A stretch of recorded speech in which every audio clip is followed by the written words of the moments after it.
Hello, ladies and gentlemen. Thank you very much for joining us this afternoon. Can you all hear me okay at the back? So, yeah, I got a thumbs up. That's a good start. Okay, so we're going to be looking at the latest trends in natural extracts this afternoon. As Rana said, my name is Gary Scattergood, and I'm the Editor-in-Chief for Asia Pacific at William Reed, based in Singapore. For those of you who might not be too familiar with William Reed, we've been providing market-leading business information for well over 150 years.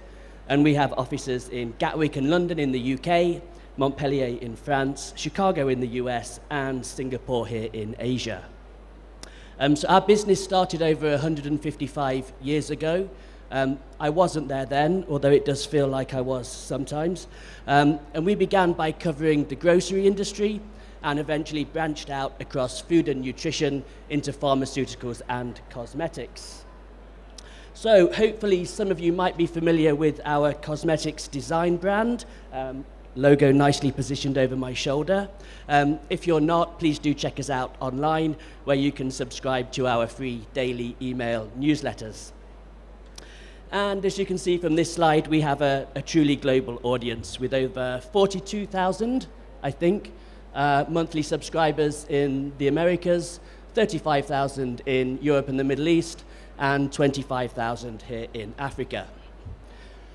Okay, so that's the marketing pitch over. So let's take a look at what we're going to be focusing on throughout this presentation.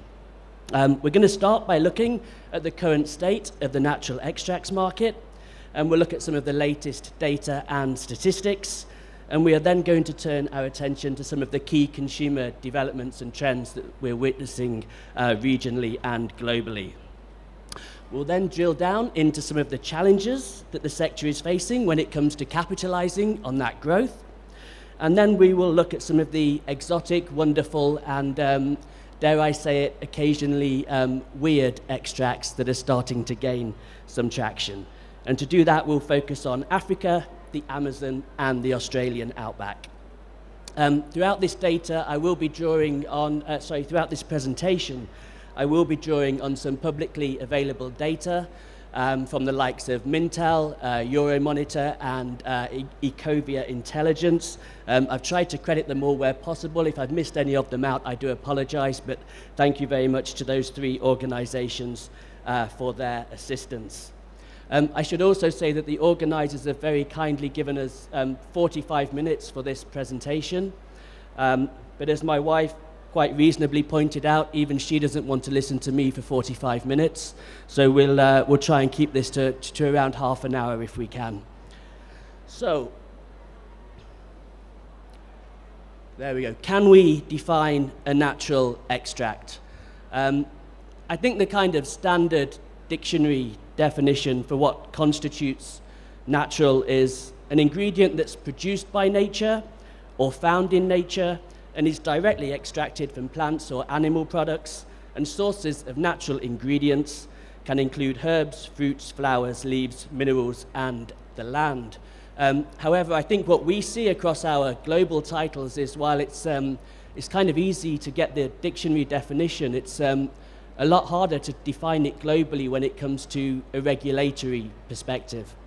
In the US, for example, the FDA has not got a definition for the term natural when it comes to cosmetic labeling. The FDA also does not have regulations for the term organic when it comes to cosmetics, which is a kind of plus and a negative, because it kind of means for brands you're pretty much free to define natural however you see fit. So if you want to only consider non-GMO, 100% organic plant ingredients as natural, then you can. Likewise, if you want to take a standard cosmetic, put a few drops of a natural extract in and call it natural, you can do that too. But one kind of word of warning, we are seeing the Federal Trade Commission, which is responsible for regulating the claims made in cosmetics, cracking down on companies that make the claim 100% natural or all natural, but then actually go on to include synthetic compounds in their formulas. In Europe, the rules are somewhat stricter, where you can only get products on the market if you comply with a number of EU regulations.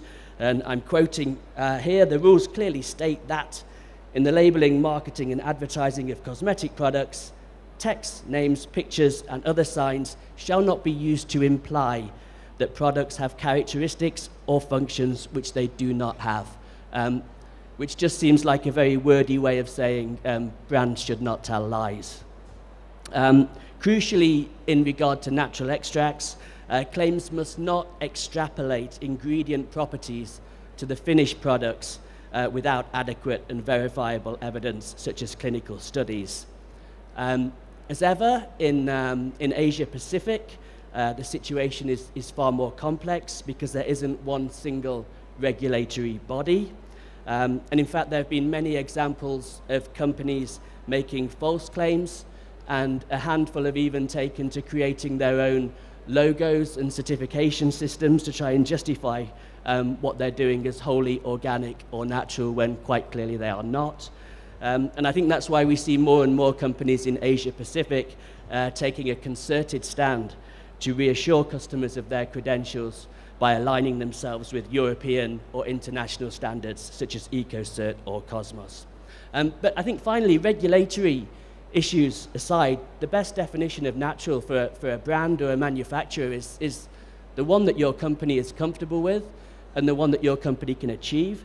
And also in many cases, that's the same one as your consumers will already understand. Because it's a lot easier to create a new product in the space where your consumers already are than try and take them on that journey into believing that it means something else. Okay, so what's happening in the global natural extracts market today? So we see that the global natural and organic personal care and cosmetics market is projected to reach 19.8 billion by 22, so it's not an insignificant amount. And that's representing growth of a little over 10% from 2016. And within that, the good news for all of you that are based out here is that Asia Pacific is expected to register the highest annual growth during that time period. And we've already seen over the last couple of years, between 2015 and 2016, that 34% of APAC beauty and personal care launches claimed to be sustainable, natural, or had an organic claim. When we look across the categories, data from our friends at Mintel shows us that skincare accounts for 54% of all launches within natural claims, followed by soap and bath products at 23%, hair care products at 15%, and then finally color cosmetics at around 3%. And they also point out that the nail care sector is seeing increasing growth in the use of natural ingredients. But as with all the categories, to be fair, there is still considerable scope for further innovation and use there. So I think what these numbers show is, despite the fact the market is clearly growing, there is still demand and potential for further growth. Okay, so let's look at, in a bit more detail at some of the consumer insights. And this is data that was made available by Euromonitor. As you can see, there's strong representation from Asian countries when it comes to consumers who are demanding natural, organic, or ethically sourced natural extracts in their cosmetics and beauty care products. So we can see there the top 5 countries where consumers demand natural or organic ingredients is India, Indonesia, China, Middle East, not technically a country, but never mind, and Turkey. And when it comes to the consumers who are demanding that these products are ethically sourced, again, we see Indonesia and India taking the top 2 spots, albeit in reverse order, followed by Colombia, South Africa, and Turkey. And based on this data, quite reasonably, Euromonitor argues that consumers globally are showing an increased and a growing awareness of naturally derived ingredients and extracts, as well as a desire that products are sustainably and ethically sourced. And I think it's fair to point out that these demands are especially strong in Asia, where we see consumers and indeed communities expecting to also get a share of the benefits as the industry taps into their natural resources. So I think this means that brands in Asia need to go beyond the traditional claims around performance and affordability to really hone in on eco and ethical considerations too.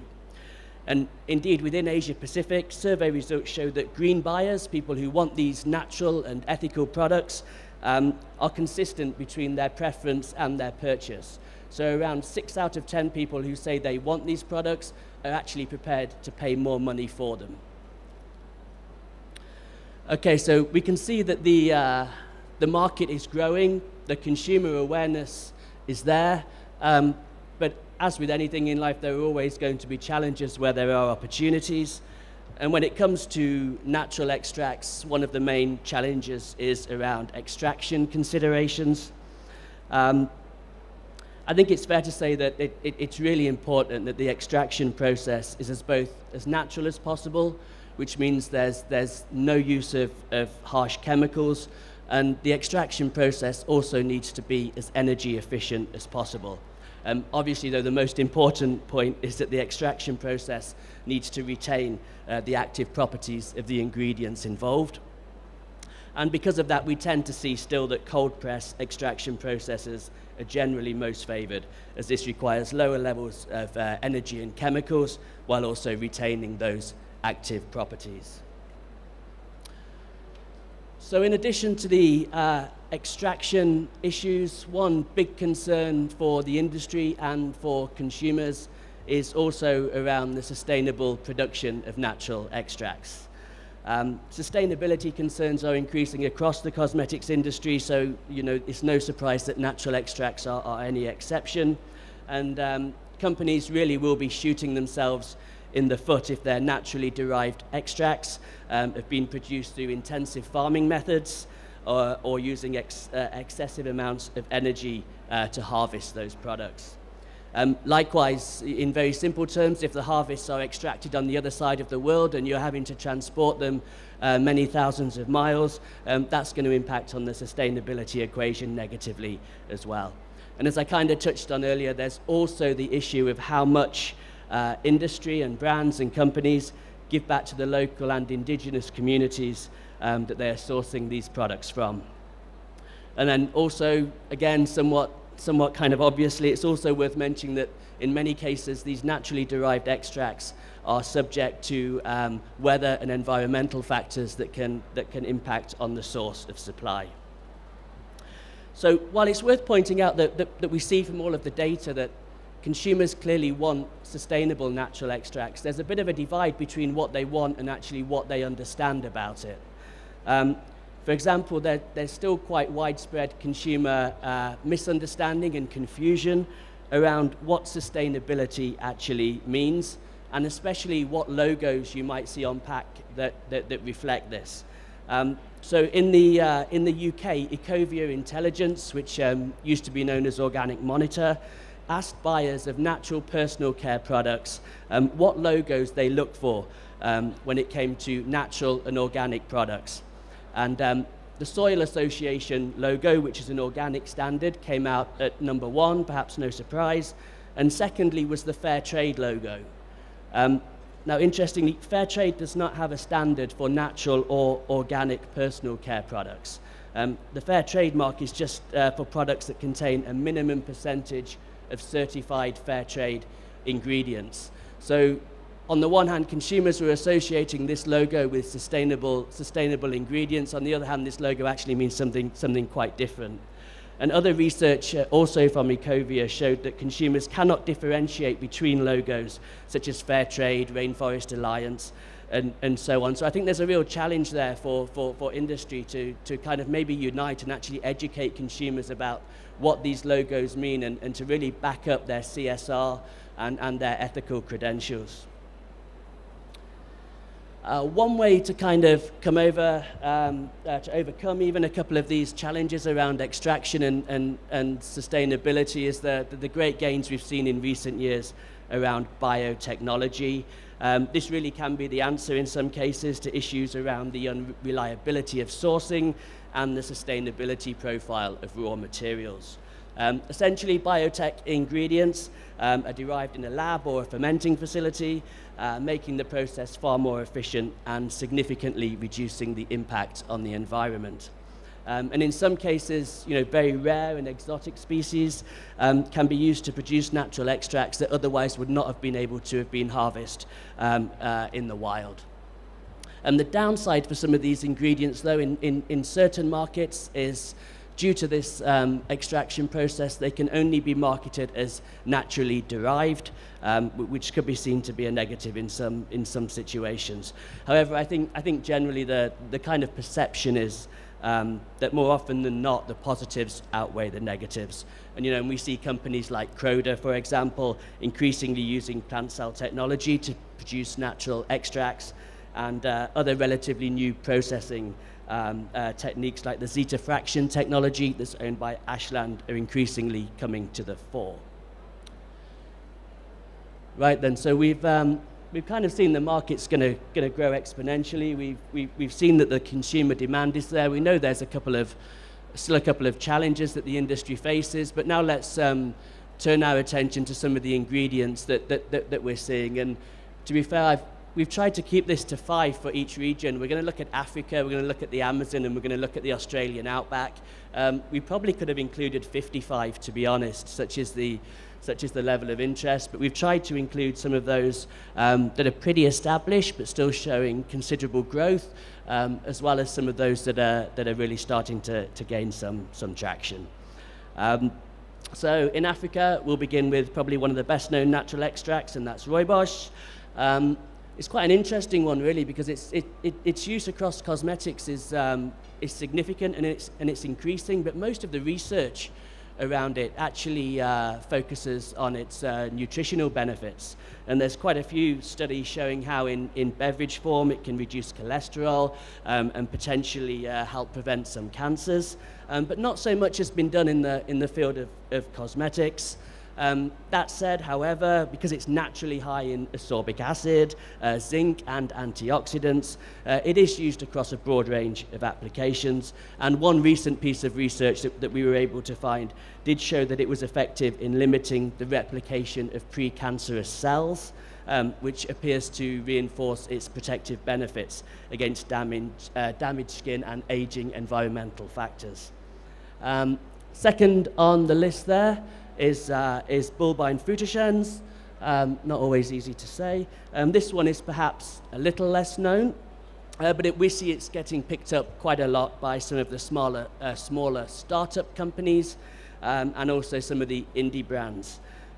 It's known as a first aid plant, or as kind of South Africa's own aloe vera, and has a long history of traditional use for being an effective skincare remedy, which offers healing, soothing, and moisturizing benefits. There are quite a few products already on the market. Most of them are still within Africa, and there's quite a few studies to show its benefits on things like stretch marks and dry skin. Number 3, Kagelia extract. This has received a fair bit of attention in recent years.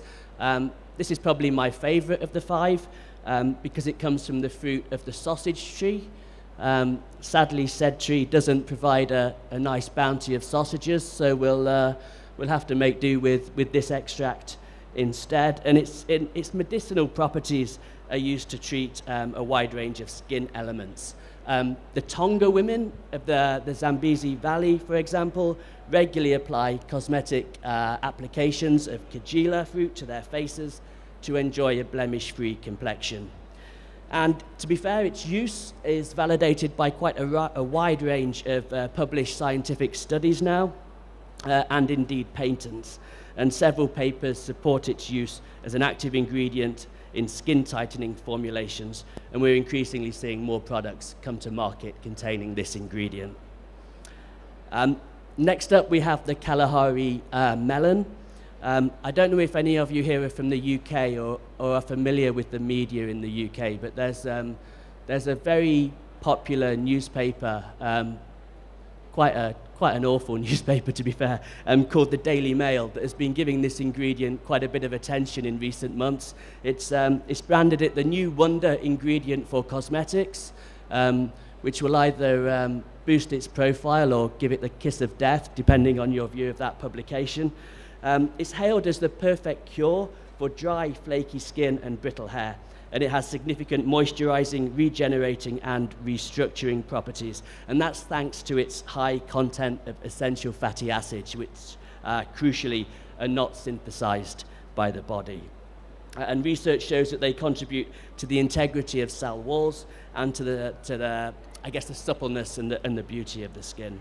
And Kalahari melon seed oil is currently sold to a number of prominent cosmetic companies in Europe and beyond.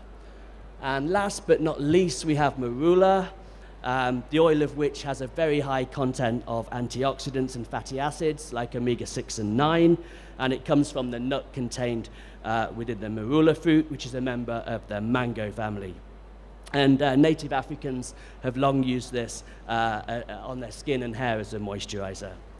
The marula tree is drought resistant, which is beneficial in that part of the world, and grows across southern Africa, most notably in north central Namibia.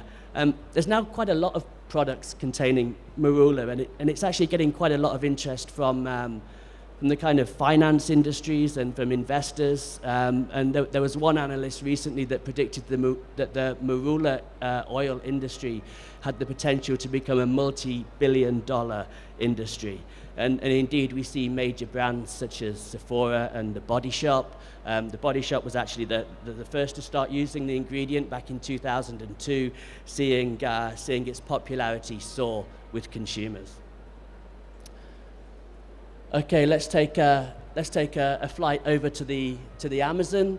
The first ingredient we have here is the guava fruit, the Wallywex. That's actually an extract of champagne guava and contains an abundance of vitamin C and a number of organic acids. It's reported to have excellent antioxidant, moisturizing, hair conditioning, and skin conditioning benefits. And we're starting to see this gain a bit of traction globally as well now. Its origin actually goes back to the Colombian Pacific and the Andean valleys, where it thrives amongst the very hot and humid climate. Number 2 there, the Brazil nut, typically found in the northern area of Brazil. The fruit of the tree has a really high nutritional content, and the seed contains, I think, pushing 70% oil. And as an ingredient, it's becoming increasingly popular. It's actually known as the queen of the forest in Brazil, and its high psyllium content gives it really good antioxidant properties. And we're starting to see it used, obviously, a lot more in kind of soaps, massage oils, hair care, and sun care applications. Maracuja, this one has gained a lot of popularity in recent years. The passion fruit comes from the Amazon forest, and it's derived from both the passion flower and the seeds of the passion fruit itself. And its oil is said to be an amazing emollient, and it's rich in vitamins A, E, C, and as well as calcium and phosphorus. The high content of essential fatty acids and its light texture makes it useful in treating wrinkles and dry skin. And there's quite a bit of research around this now as well. We dug out a paper from the International Journal of Cosmetic Science, which found that this oil can inhibit the production of melanin, which means it's a good oil and a good natural alternative for treating hyperpigmentation. Number 4 on the list, we have pitanga, native of the Atlantic forest. The oil has really strong astringent properties and is said to be really, really beneficial to treat oily hair. It's rich in vitamins and also alpha hydroxy acids, which helps to rejuvenate the hair. So we're seeing it used in a lot more of shampoos and conditioners, shower oils, and also in fragrances as well. Its fragrance is actually considered to be an aphrodisiac, and in Brazil it's known as the fragrance of love, and it's also believed to bring you good luck. I can't vouch for either of those claims, but maybe give it a try one day.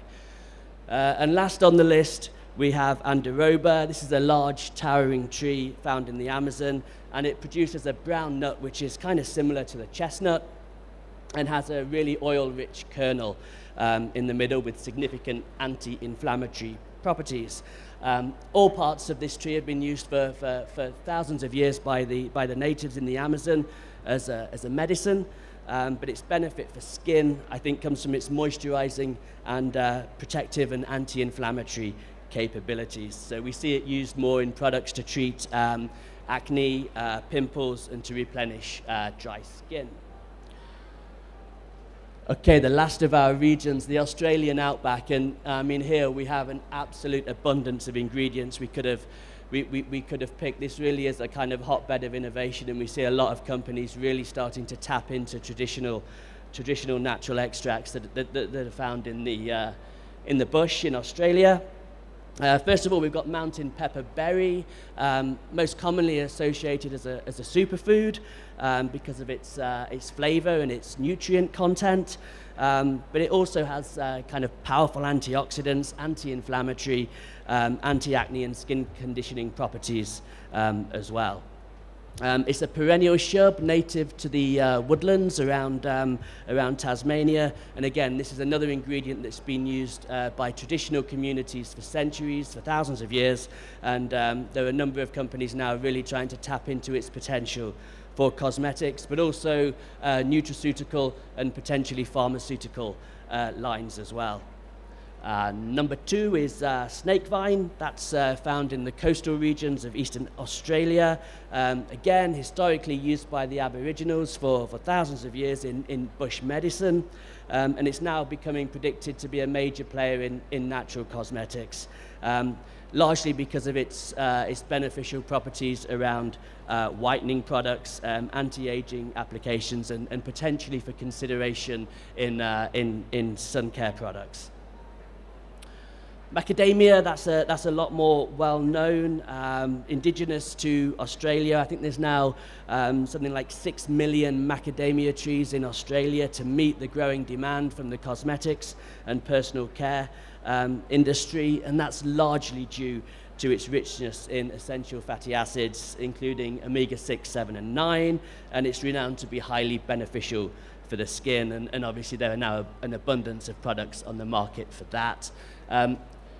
Next, the native river mint. Of course, mint has been used as a natural extract in a range of products for a very long time, but this is said to provide a more powerful phenolic antioxidant source, which means it will be very good as an anti-inflammatory action to reduce fine lines and wrinkles. And I think there's a fair few companies now looking at its potential again around whitening and brightening products. And last but not least on the list, we have Manuka honey. I don't know if anyone here is from New Zealand. If we have any Kiwis, I apologize because I've included this as an Australian ingredient. And there's quite a bit of rivalry between Australia and New Zealand about who has the most beneficial properties. So as an Englishman, I'm ideally positioned to step in there and make that problem even worse.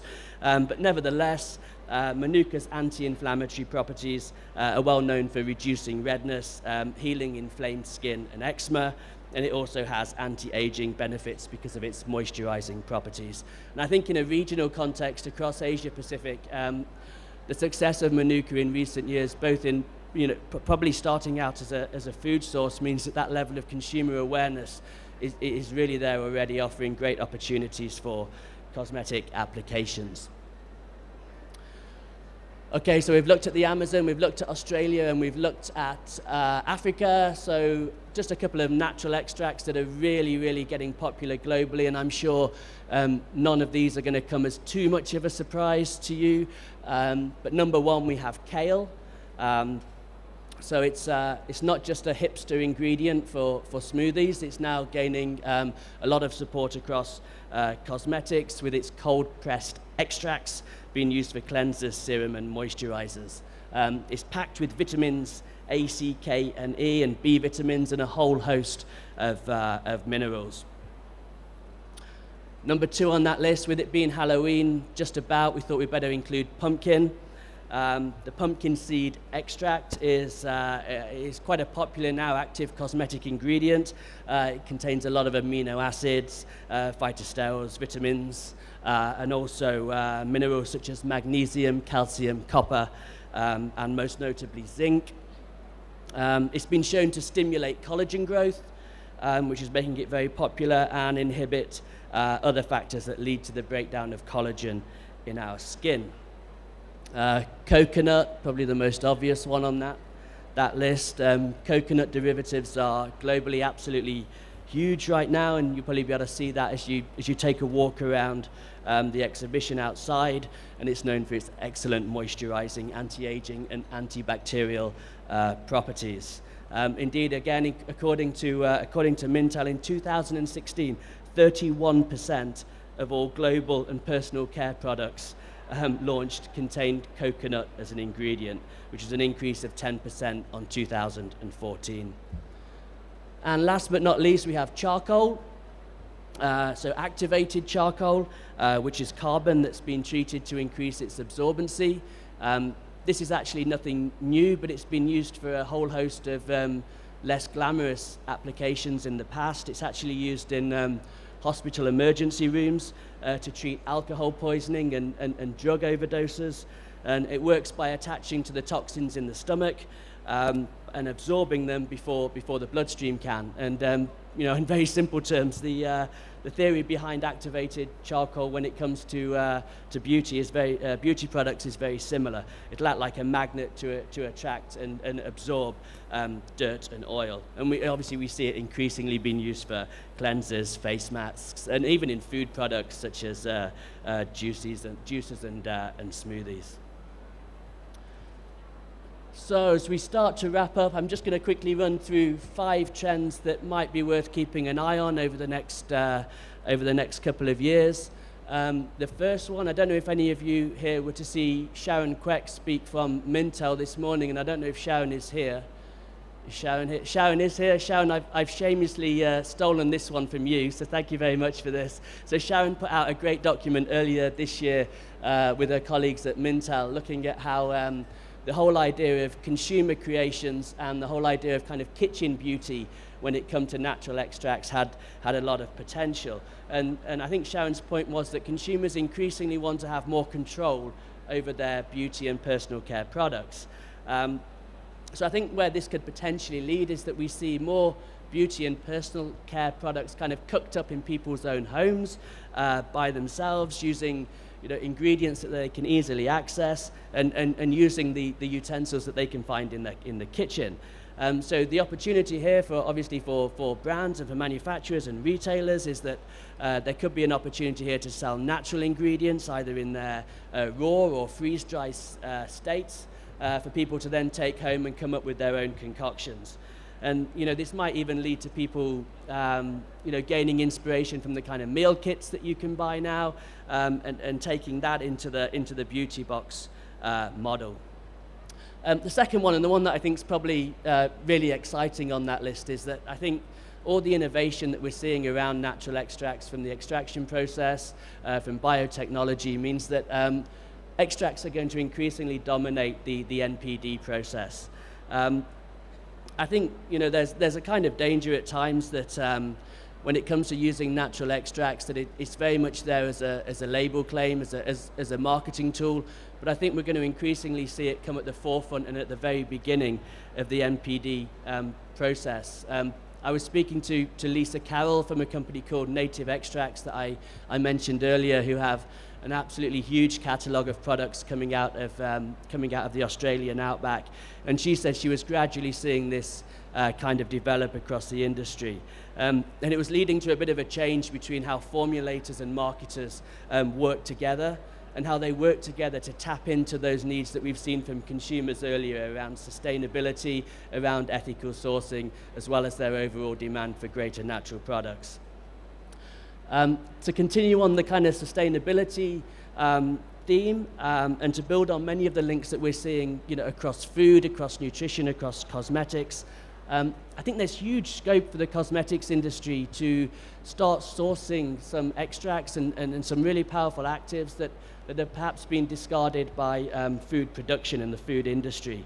When it comes to the seeds and it comes to the peels from processing and manufacturing, and even when it comes to the fruit and vegetables that are not deemed to be good enough to be in the supermarkets and in the stores, I think these products offer ample ingredient opportunities. They're kind of new, they're kind of eco-friendly, antioxidants and even anti-aging compounds, and brands do have the opportunity to tap into this huge source of potential. I mean, recently we saw Welch Foods strike a deal with Blue Marble, and that will see the latter take the former's byproducts from grape and apple pomace, and they'll be using that in cosmetics, in fragrances, and in lifestyle products. And again, we're seeing that in the nutraceutical industry a lot as well. So one of the biggest regional players in nutraceuticals, Swiss Wellness, has recently launched a drive to start securing its grape extract from within Australia. Obviously, huge wine producing markets in Australia, but at the moment they're shipping that in from France. And obviously that's at a much higher financial and environmental cost. And again, another thing that was pointed out by Minta, with this boom in coffee shops and kind of fashionable coffee and the kind of real growth we're seeing in artisan coffees, for example, there's potential there to use those as a source of natural actives, while orange peel can also be used to create safe and environmentally friendly cellulose microbeads. The magic of microalgae, this kind of circles back into what we were looking at around biotechnology. While the use of algae and microalgae is nothing new, I think in the next few years we can really expect to see this really explode. The research is moving really quickly. Biotech companies are continuing to discover more active ingredients and uses, and they really do have a wealth of potential applications, from blood circulation, providing the skin with extra moisture, and activating cell renewal. And then last but not least, from kind of supplements to cosmetics, I think the whole idea of nutracosmetics is nothing new, but we're seeing a couple of ingredients that have perhaps traditionally had more sales success in supplements and nutraceuticals kind of come across to be seen launched in a few more cosmetics products. Astaxanthin, I mean, is a very common nutraceutical ingredient. You know, not especially uncommon in cosmetics, but we're seeing a lot more research and we're seeing a lot more studies around its benefits in topical applications. And likewise, tocotrienols, and especially those derived from palm oil. They've actually been found to display beneficial effects against hair loss. So again, tocotrienols reasonably common in the supplements and nutraceutical space, but we're seeing companies now launch them. I think Shiseido has one in Japan when it comes to topical applications as well. So, So just to kind of quickly wrap up, a couple of key takeaways, just to recap on what we've been talking about. The growth and demand for natural extracts shows no sign of slowing. If anything, it's only going to gather pace, and you know, the vast amount of consumer interest that we see in this field as well is really driving that forward. We're starting to see an even greater range of exotic ingredients come to the market, and the kind of research and the technology behind that again is only going to see that increase. But as ever, the key challenge that remains is around how do we meet this increasing demand while maintaining or improving sustainability and ethical considerations.